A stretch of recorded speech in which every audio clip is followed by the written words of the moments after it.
What is creative financing? Well, it's thinking outside of the box to create more choices when more choices are necessary.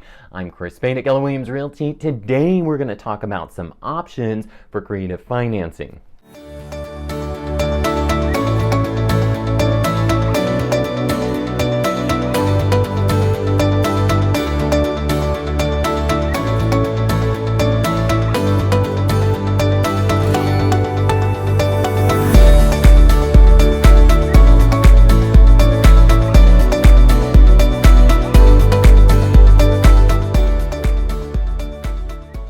Thank you so much for checking out my YouTube channel. I appreciate you being here. If you wouldn't mind giving me a thumbs up after you watch this video, and also please don't forget to hit that subscribe button and click the little bell so you get notified when we drop fresh new content. Now, even though we're facing some very weird economic times, and let's face it, unprecedented, the real estate market still on fire. Those buyers who pumped the brakes back in March and April, well, they're coming out in full force. So we're expecting a very busy third and fourth quarter. Now, believe it or not, some lending has dried up. Not all, but some. So why is that? Well, in part, lenders got freaked out, and it has to do with the forbearances that some owners find themselves in because they weren't able to make their mortgage payments. So as realtors now and lenders, we're having to come up with creative solutions to help people get into homes. Now, all three players, the seller, buyer, and lender, can bring financing solutions to the table to get the deal done. Motivated sellers have several cards to play if they truly want to sell their home in this market. So, what are they?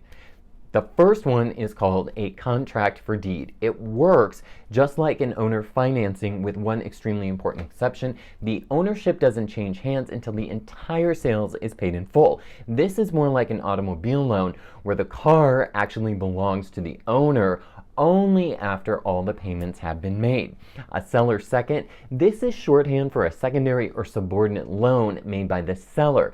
This option can benefit the buyer, allowing for a smaller down payment, lower monthly payments, or even avoiding higher interest rates on a jumbo loan. Now, the downside for the seller, if the buyer falls into default, you are in second position. So if there was to be a short sale or foreclosure, you are paid only after the first lender is satisfied and they tell you how much you can take for the second loan, which will be considerably less than what the original note is for. So you should make sure to proceed with caution when doing this one and involve an attorney in drawing up the note.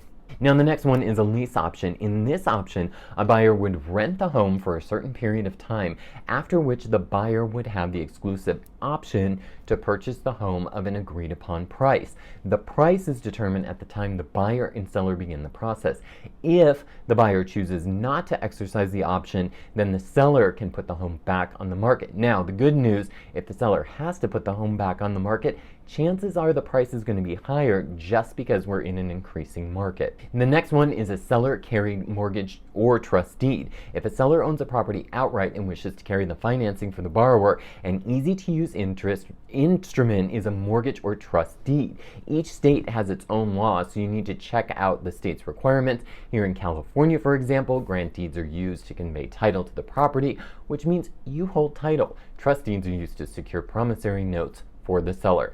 One thing to remember, if you are using seller financing like we had talked about, private owners do not have to follow the same foreclosure timelines in California like lenders do. In fact, they can start the foreclosure process after you miss just one payment.